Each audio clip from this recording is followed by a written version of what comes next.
My name is Matthew Calloway, and the worst mistake my ex-wife ever made was thinking I wouldn't survive losing everything. Because she didn't just leave me, she planned my destruction, and if it wasn't for a quiet bus driver and one missed stop, I would have walked straight into a $100,000 trap and never even known it. Let me take you back, 14 months ago. I had a life that made sense, not perfect, not flashy, but real. I owned a factory, Calloway Precision Parts, built it from nothing over 12 years. 43 employees. Most of them had been with me for years. We weren't just co-workers, we were a team. And then there was my wife, Diane. She used to pack me 2 sandwiches every morning, always 2. She said I got too focused on work and forgot to eat. I used to think that was love. Turns out, it was just routine. And routine is a dangerous thing, because it makes you believe everything is stable, even when it's already falling apart. The flood came on a Tuesday morning in March. No warning, no time to prepare. Just rain, heavy, violent, non-stop. By noon, my factory was under 6 feet of water. 6 feet. You don't understand what that means. Until you see it. Machines worth hundreds of thousands, gone. Inventory, gone. Years of records, gone. It wasn't just a building. It was my life. I remember standing there, water still moving through the structure, debris hitting the walls. Everything ruined. My foreman Dennis stood next to me. Big guy. Not very emotional. He looked at me and said, "You, okay, boss?" And I remember laughing a little. Not because anything was funny, but because I didn't know what else to do. I said, "Dennis, I haven't been okay in a long time." And that was the truth. But I still believed, somehow, I'd fix it because that's what I do. I fix things. That belief didn't last long. The insurance company was the first real blow. I filed everything within 48 hours. Photos, documentation, records. Everything organized, because I'm that kind of man, or at least, I was. Then the adjuster came. Gerald. Thin, quiet. The kind of guy who speaks like he's reading from a script. He walked through the wreckage, tapping on his tablet, barely, reacting to anything. Then he said, "Mr. Calloway, and this may fall under the Act of God clause." I stared at him. Act of God? He nodded like it was completely normal, and I said, "So God specifically decided to destroy my factory?" He didn't respond, just typed something else. That's when I realized this wasn't going to be a quick recovery. Weeks turned into months. Every call, every meeting, same answer. Still under review, still under investigation, still pending. Meanwhile, bills didn't wait. Employees needed answers, and I had none. I started sleeping less, eating worse, thinking more, too much. But through all of it, I still had Diane. At least, I thought I did. She didn't leave during the flood. She didn't leave when things first got bad. She waited. 4 months. 4 months of watching me struggle, watching me try, watching me fall apart slowly.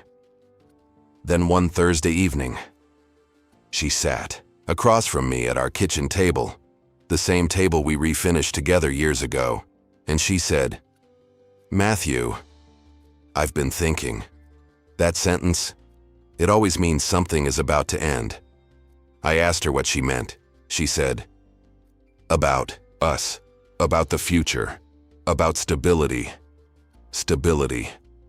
That word hit me harder than anything else, because I had just lost everything, and she was talking about stability. I put my coffee down slowly. "Are you saying you don't want to be married anymore?" She didn't react, didn't hesitate, didn't even look uncomfortable. She just said, "I'm not built for survival mode." And something inside me just went quiet. No anger, no shouting, just silence. Because in that moment, I understood something. She had already made her decision. This wasn't a conversation. This was a formality. She had a suitcase ready, already packed. That part stayed with me, because it meant this wasn't sudden. She had planned this, thought about it, prepared for it while I was trying to save everything. She stood up, walked over, and kissed my cheek. Not like a wife, like a stranger. Then she walked out the door. There was a car waiting outside, engine running, like it had been there for a while. I stood at the window, watching her leave, and I didn't chase her. I didn't call her name, I just stood there, and when the car disappeared, I turned around and made coffee, because I didn't know what else to do. That's the thing about losing everything. You don't collapse all at once. You keep going, even when it doesn't make sense. I moved into a motel a week later. Sunrise Inn, room 114, single, bed, dim lights, TV barely worked, 3 channels, and one that was just static. I watched that static more than anything else, because somehow it matched how I felt. Every day became the same. Wake up, catch the 7:15 bus, go downtown, meet lawyers, insurance reps, contractors. Listen to people explain why nothing could move forward yet. Then take the 6:40 bus back, same seat, same silence, same empty feeling. That's where I met Roy, the bus driver. Big hands, calm face. Didn't talk much. Neither did I, but one day I bought him coffee, just black, nothing special. When I handed it to him, he looked at me, confused. "What's this for?" he asked. I said, "You get me home every night." He nodded. That was it. No conversation, no friendship, just routine for 11 months. Coffee. Nod, silence. Looking back now, it's strange. The one person in my life who never lied to me was a man I barely spoke to, and the one person I trusted the most was already planning my downfall. But I didn't know that yet. Not until the night everything changed. It was a Wednesday. Cold, quiet. Was sitting in the back of the bus, like always. Tired, drained, thinking about nothing, or maybe everything. Then something strange happened. We passed my stop. At first, I thought it was a mistake. I stood up and said, "You missed it." No response. That's when I noticed the bus was empty, completely empty. I hadn't even noticed when everyone got off. I walked toward the front, and then I heard it, the doors, locking, all at once. That sound, it didn't feel normal. I stopped walking. Roy looked at me through the mirror, and his eyes, they were different, not calm, not quiet, focused, waiting. He said, "Sit down, Matthew." My stomach tightened. Slowly, I sat back down. Then he said something that changed everything. "There are 2 men in an alley right now, and your wife is about to pay them $100,000. Everything inside me just stopped. I didn't even know how to react. I just stared at him, trying to understand what I had just heard. And that's when I realized this wasn't the end of my story. This was the beginning of something much bigger. I sat there on that bus, staring at the back of Roy's head, trying to understand what he had just said. $100,000. My wife. 2 men in an alley. Nothing about that made sense. And yet, something inside me didn't question. That was the strangest part. I should have laughed. I should have said this is crazy. But I didn't, because deep down, something had already started connecting. All those small things. The timing. The way Diane left. The calmness. The planning. It all felt wrong now. I leaned forward slowly. "Roy, what are you talking about?" He didn't answer right away. He just kept driving. Calm. Steady. Like this was just another route. Then he said, "Sit tight. You're about to hear it yourself." That sentence, it sent a chill through me. He pulled the bus over on a quiet road. No traffic. No noise. Just darkness outside. Then he reached under his seat and pulled out a second phone. Not his regular one. Older. Cheap. The kind people don't ask questions about. He held it up slightly. "I need you to stay quiet," he said. Completely quiet. I swallowed. Okay. My voice didn't even sound like mine. He dialed the number. And suddenly, everything felt heavy, like the air itself had weight. The phone rang. 1 time, 2 times, 3 times. I found myself hoping she wouldn't answer. I don't know why. Maybe because if she didn't, I could pretend this wasn't real, but on the 4th ring, she picked up. "Hello?" Her voice. Calm. Normal. Exactly the same. And that's what made it worse. Roy's voice changed slightly. Flatter. Controlled. "The drop location has been compromised." Silence. 3 seconds. Maybe 4. But it felt longer. Then Diane said something that I will never forget. How compromised. Not, "Who is this?" Not, "What are you talking about?" Not confusion, not fear, just control. How compromised. In that moment, something inside me broke. Not loudly, not dramatically, just quietly, like a glass cracking under pressure, because that question proved everything. She knew. She had always known. Roy glanced at me in the mirror, just for a second, but it was enough. His eyes said it clearly. "You hear that?" "Yeah, I heard it. Every word," Roy said. "Compromised enough that you should be concerned." There was a pause. Then Diane asked, "Is this Henley?" Roy replied, "No." Another pause. Longer this time. Then her voice changed slightly. Lower. Careful. Then, "Who is this?" Roy said. "Someone who knows about the levy." Silence. Real silence. The kind that fills the entire space. I leaned forward slightly, gripping the seat in front of me. My heart wasn't racing. It felt cold, empty. Then she said quietly, "What do you want?" Roy didn't answer immediately. He just ended the call. Like that. No goodbye. No explanation. Just silence again. Couldn't hold it in anymore. "What the hell was that?" I said. My voice cracked. I didn't even try to control it.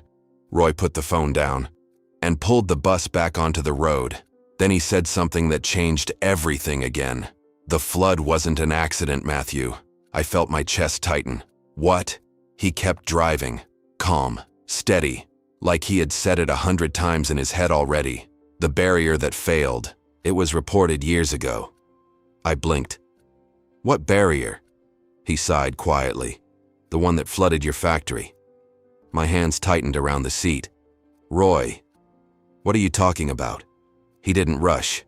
Didn't dramatize it. He just told the truth. Slowly. Piece by piece. Like a man setting down something heavy. "My name isn't just Roy Cooper, bus driver," he said. "I used to be a civil engineer." I stared at him. "A what?" "Senior consultant," he continued. "I worked on the drainage systems around the industrial district." My brain tried to catch up. "You're saying—" "I filed a report," he said, cutting me off gently. "Back in 2019, I swallowed." "What report?" He looked at me in the mirror again. "One that said the flood barrier near your factory was going to fail." Everything inside me went still. What? It was under-maintained, weak. If heavy rainfall came, it wouldn't hold. I shook my head slowly. "No, that doesn't make sense." "I submitted the report," he said. "Sent copies to the county, oversight offices, everything by the book." "Then what happened?" I asked. He gave a small, bitter smile. "It got buried." I felt something drop in my stomach. "Buried?" "Too expensive to fix," he said. "Too low risk, they said." I stared at him, but it wasn't low risk. "No," he said quietly. "It wasn't." The bus moved through empty streets, and suddenly, everything felt different. The flood, the destruction, it wasn't random, it wasn't bad luck, it was preventable. "Wait," I said slowly. "If you knew, why didn't anyone do anything?" Roy's grip tightened slightly on the wheel. "Because someone made sure they didn't." I leaned forward again. "What does that mean?" He didn't answer right away. Then, he said, "It means someone wanted that barrier to fail." That sentence, it hit harder than anything else, because now, it wasn't just negligence, it was intention. "Why?" I asked. He reached into his side pocket and pulled out an envelope, thick, folded, worn. He handed it back to me. "Look." My hands felt heavy as I opened it. Inside were documents, property, records, financial statements. At first, I didn't understand what I was looking at. Then I saw a name, and everything stopped. Diane Calloway. My throat went dry. "What is this?" "She bought land," Roy said, "before the flood." I flipped through the pages. 3 parcels, all near my factory. Dates. Months before everything happened. Why would she?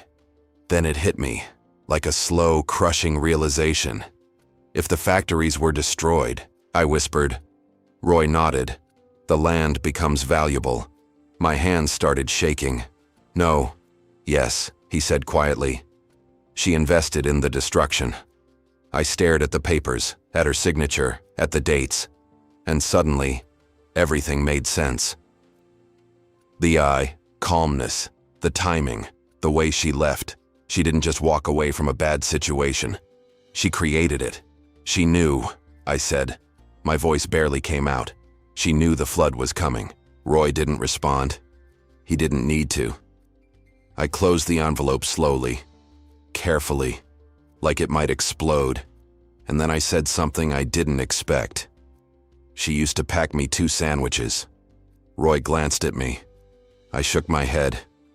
I thought it meant something. My chest felt tight, but it didn't, did it? Roy said nothing, and that silence was louder than any answer. I leaned back in the seat, staring at the ceiling, trying to understand how my entire life had just been rewritten in less than an hour. Then I asked the only question that mattered now. "What happens next?" Roy turned, the bus down a darker street. Slower now, more careful. Then he said, "She makes a mistake." I looked at him. "And when she does?" He glanced at me in the mirror one more time. "We make sure she can't hide from it." I didn't feel fear anymore. I didn't feel confusion for the first time in months. I felt something else, something solid, something steady, purpose. Because now I knew the truth, and the truth changes everything. But what I didn't know yet was how far this went or how dangerous she really was. And most importantly, I didn't know that she was already closer than I thought, watching, waiting, and about to make her move. I kept staring out the window, but I wasn't really seeing anything. My mind was somewhere else, running through every memory I had of Diane, every moment, every small detail, trying to figure out what was real and what was just part of her plan. And the worst part? I couldn't tell the difference anymore. The bus slowed down. Roy didn't say anything for a while. Then he spoke quietly. "I didn't tell you everything yet." I turned my head slowly. "What else is there?" He didn't look at me this time, just kept his eyes on the road. "I've been watching her." That sentence made my stomach tighten. "For how long?" I asked. 6 months. 6 months. While I was sitting in that motel, barely holding myself together. He had been watching her, tracking her, building something. "Why?" I asked. "Because I knew the flood wasn't an accident," he said. "But I needed proof." I leaned forward again. "And you found it?" He nodded slightly, enough to know she wasn't working alone. That hit me hard. "Not alone?" He shook his head. "There's a network behind this. People who profit from disasters, land, contracts, Insurance manipulation. I felt anger rising now. Hot, sharp. So this isn't just about me. No, Roy said. It never was. The bus turned onto another street. Slower now, more controlled. Those two men in the alley, I said. Who are they? My investigators, Roy replied. I blinked. You hired investigators? Yes. With what money? He gave a quiet breath. The last of what I had left. That told me everything I needed to know. This wasn't a game for him. This was personal. They've been tracking her movements, he continued. Payments, meetings, accounts. And tonight? I asked. Tonight was supposed to be another payment. $100,000, I said. Yes. For what? Roy paused, then said, to keep people quiet. Silence filled the bus again.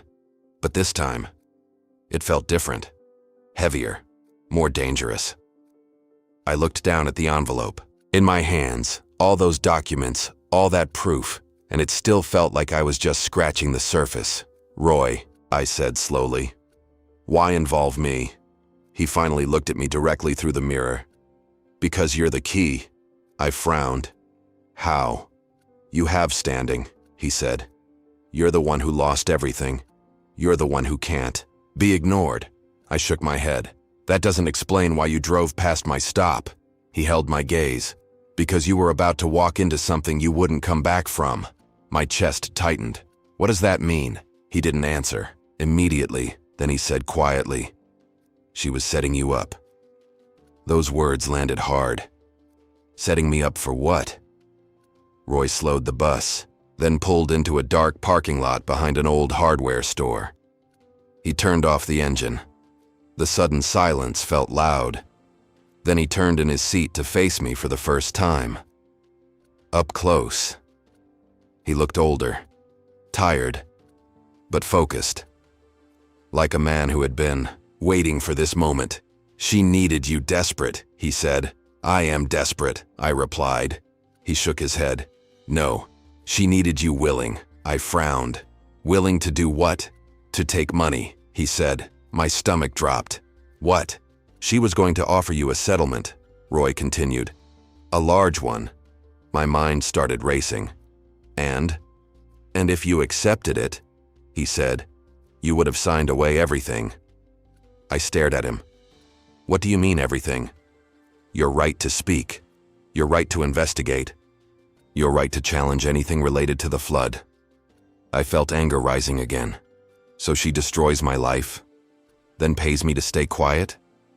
Yes. And the 100,000? That's part of it, he said. Cleaning up loose ends. Making sure no one else talks either. I ran my hand over my face. This is insane. Roy didn't respond. Because it wasn't insane. It was real, and that made it worse. Before I could say anything else. My phone buzzed. I looked down, unknown number. I showed Roy. He nodded once. Answer it. I hesitated for a second, then picked up. Hello? There was a pause, then a man's voice. Calm. Professional. Mr. Calloway. My name is Curtis Webb. My heart skipped. I looked at Roy. He was already reaching for his second phone. Webb, I mouthed. Roy nodded. The man continued. I believe we should have a conversation before things escalate. I forced my voice to stay steady. How did you get this number? Your wife provided it, he said. Of course she did. Of course she was already moving. She's concerned, Webb added. Concerned. That word almost made me laugh. What does she want? I asked. A resolution, he said. Something that benefits both parties. I leaned back in the seat, trying to control the anger building inside me. What kind of resolution? A financial settlement, he said. Significant. There, it was. Exactly what Roy had warned me about. How significant? I asked. Enough to rebuild, he replied. I looked at Roy. He held up his phone, a message on the screen. 4 words, keep him talking. I nodded slightly, then spoke again. And, what's the condition? There was a small pause. Then Webb said carefully, that you agree not to pursue any claims, investigations, or public statements related to the flood. There it was. The trap. Clear as day. I closed my eyes for a second, took a breath, then said quietly, "So she destroys everything I built, and then pays me to disappear?" Silence. Webb didn't answer immediately, which told me everything. I opened my eyes. "She planned this," I said. "Didn't she?" Another pause. Then, he said, "Mr. Calloway, I would advise you to focus on the opportunity in front of you." Opportunity. That word made something snap inside me, but I didn't show it. Not yet. Instead, I said calmly, "Tell her to come talk to me herself." There was hesitation on the other end. "That may not be advisable." "Tell her," I repeated. My voice was firm now, different, stronger. There was a long silence. Then Webb said, "Very well." The call ended. I lowered the phone slowly, and that's when Roy spoke. "She's close." I looked at him. "What?" "She followed the bus." My heart started beating faster now. I turned toward the window, scanning the dark parking lot. Then, I saw it. A black car, engine running, lights off, sitting about 50 yards away, watching, waiting. "She's here," I whispered. Roy nodded. Always was. My chest felt tight. Not with fear. Not anymore. With something else. Something sharper. Because for the first time, I wasn't the one being blindsided. I wasn't the one walking into a trap. She was. The car door opened, and I watched as Diane stepped out. Same posture, same calm expression, same woman I thought I knew, but now I could see it clearly. This wasn't the woman who packed my lunch. This was the woman who destroyed my life.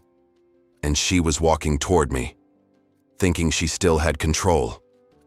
She reached the bus, paused for a second, then stepped inside. Her eyes moved, quickly, took in everything. Me, Roy, the silence, and for just a moment, just a fraction of a second, I saw it, a crack. Fear. Then it disappeared, replaced by composure. Always composure. She looked at me. "Matthew." I held her gaze. "Diane." And just like that, we were face to face again. But this time, everything was different. Because now, I knew the truth. And she didn't know how much I knew. And that was about to change everything. The moment she stepped onto that bus, the air changed. Not tense, not loud, just sharp. Like everything had edges now. Diane stood there for a second, taking it all in. Me, Roy. The empty seats. The silence. She closed the door behind her gently. Always controlled. Always precise. Then she walked forward. Slow, confident steps. Like she still believed she was in charge, but I could see it now.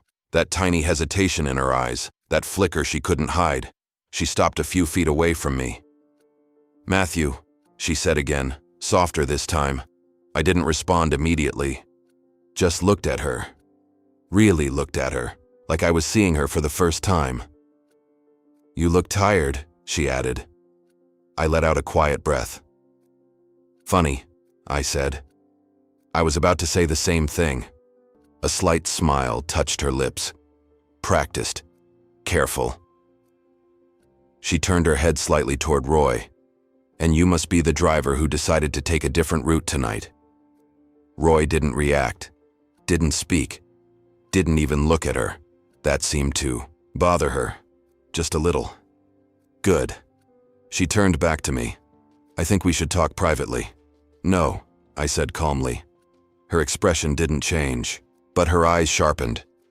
"This concerns us," she said. "It concerns a lot more than us," I replied. That landed. I saw it. That tiny pause again. She adjusted. Always adjusting. "All right," she said. "Then let's not waste time. Straight to business." Of course. There's an offer on the table, she continued. A generous one. I heard, I said. She nodded slightly. Then you understand the opportunity here. I leaned back in the seat. Explain it anyway. She studied me for a moment, like she was trying to read how much I knew, how much control she still had. Then she spoke. You've been through a lot, she said. The factory, the losses, the stress. You mean the flood you planned? I cut in. Silence. Not long, but enough. And there it was again. That crack. Small, but real. She didn't deny it. Didn't react emotionally. She just recalibrated. I think you're letting frustration shape your conclusions, she said smoothly. I nodded slowly. Yeah, I said. That must be it. Sarcasm, clear, sharp. She ignored it. Matthew, listen to me, she said, stepping a little closer. You can walk away from all of this, clean, secure, taken care of. I looked up at her. And in return? You sign an agreement, she said. You move on. No claims, no investigations, no public accusations. Her tone stayed calm. Measured, like this was just business, like she hadn't destroyed my life. Smiled slightly. You're good, I said. She didn't respond. Really good, I continued. If I didn't know better, I might actually believe you. Her eyes locked onto mine. And do you? She asked quietly. Believe you? Yes. I leaned forward slowly. No, I said. That word hung in the air. Heavy. Final. For the first time. She didn't immediately respond. That was new. That was real. Then she glanced briefly at Roy. Just a second. But enough. She was calculating, adjusting, looking for leverage. Who is he? She asked. My mistake, I said. That caught her off guard. Oh, mistake? She repeated. Yeah, I said. The man you didn't account for. Her jaw tightened, just slightly. There's nothing to account for, she said. Really? Roy spoke for the first time. His voice was calm, but it carried weight. She turned to him fully now, and for the first time, she actually looked uncertain. You should have read the report, he said. That hit her, harder than anything I'd said. What? Report? She asked, but it didn't sound like a real question. It sounded like confirmation. Roy reached into his jacket and pulled out a folded document. The same one. The original report.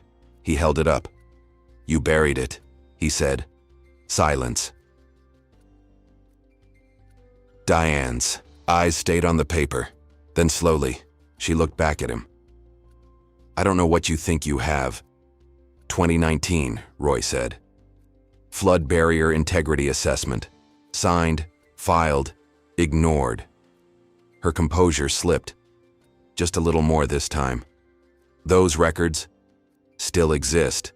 Roy cut in. That's when it changed. Not dramatically, but enough. Her posture shifted, less open, more guarded, because now she knew. This wasn't just suspicion, this was evidence. You're making a mistake, she said. But her voice had changed. Lower, tighter. No, I said quietly. You did. She turned back to me. And what exactly do you think happens now? She asked. I stood up slowly.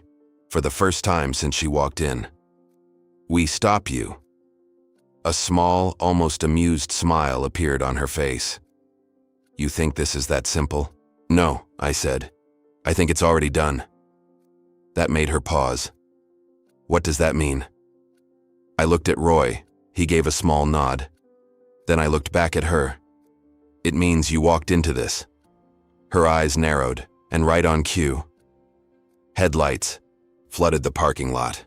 Bright, sudden, multiple vehicles. She turned instantly, and that's when the control finally slipped. Not completely, but enough. Who's out there? She demanded. I didn't answer. The bus door opened again. Heavy footsteps. Voices. Clear. Official. Diane. Calloway? She froze, just for a second, then slowly turned back toward me, and I saw it, for the first time. Real fear. Not calculated, not controlled. Real. "What did you do?" she asked quietly. I held her gaze. I told the truth. 2 officers stepped onto the bus. Behind them, one more figure, a man in a suit, calm, focused, Curtis Webb. But he didn't look confident anymore. He looked tense. "Ms. Calloway," one of the officers said, "we're going to need you to come with us." She didn't move, didn't speak, just stared at me, trying to understand, trying to find the angle she missed. "There's been a misunderstanding," she said finally, but it sounded weaker now, less certain. Roy stepped forward slightly.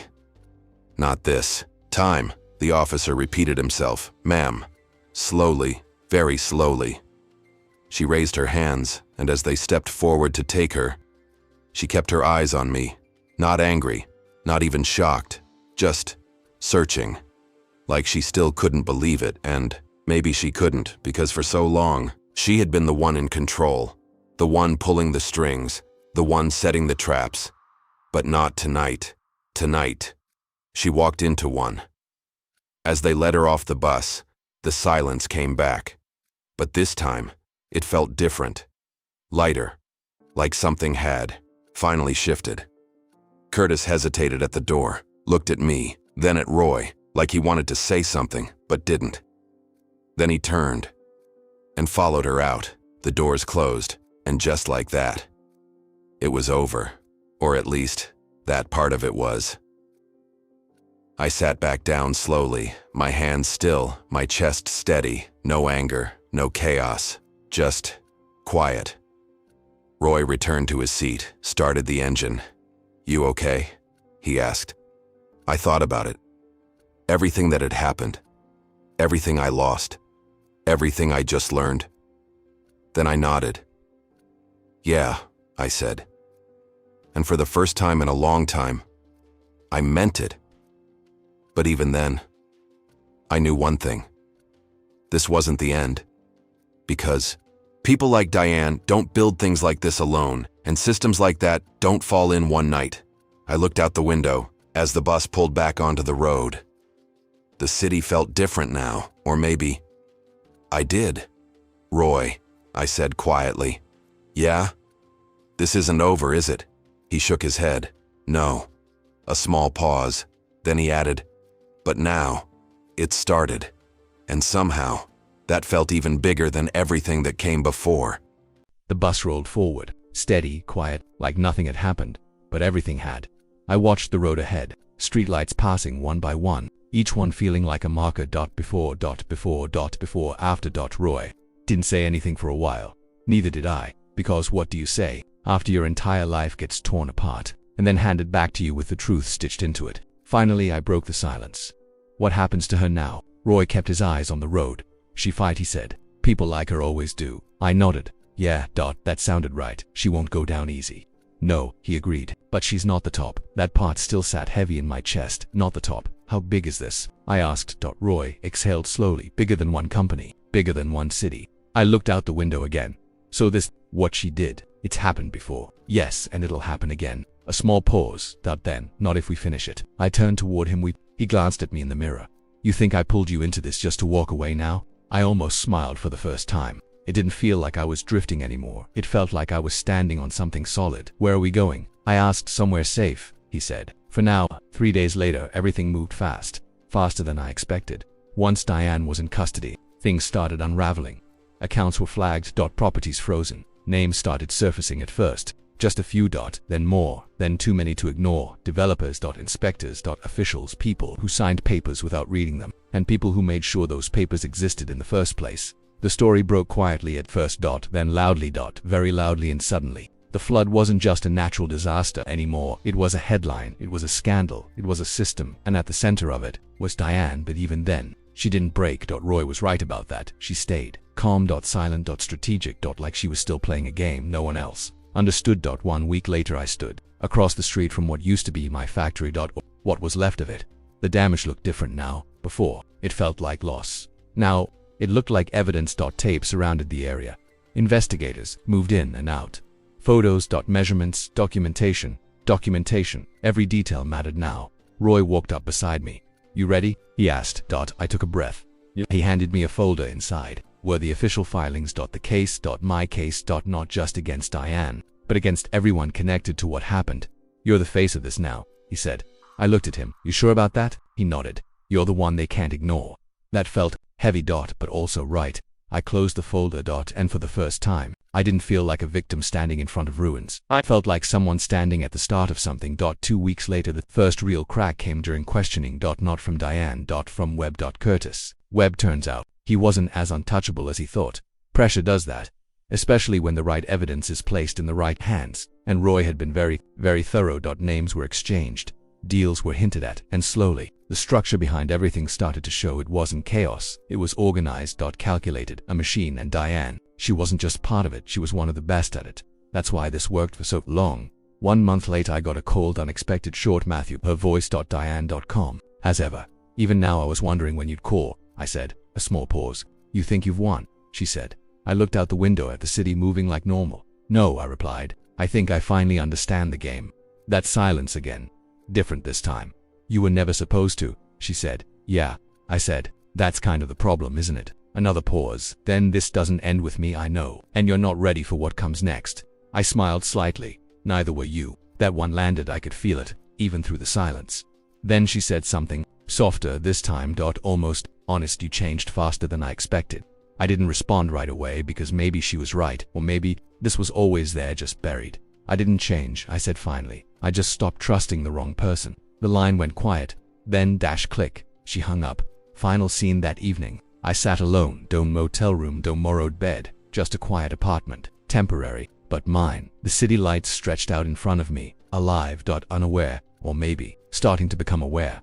I thought about everything. The flood. The betrayal. The bus. Roy. The moment everything shifted and I realized something. Revenge was never the point. Truth was. Because revenge ends, but truth, it spreads. It exposes. It changes things. I picked up the folder, again, ran my hand over the cover. This wasn't just my story anymore. It what belonged to everyone who got pulled into that system, everyone who lost something, everyone who never knew why, now they would. I stood up, walked to the window, and looked out over the city one more time. Then I said it quietly, not to anyone else, just to myself. "It's not over." Because it wasn, single quotes, not even close. But for the first time, I wasn't afraid of what came next. I was ready for it.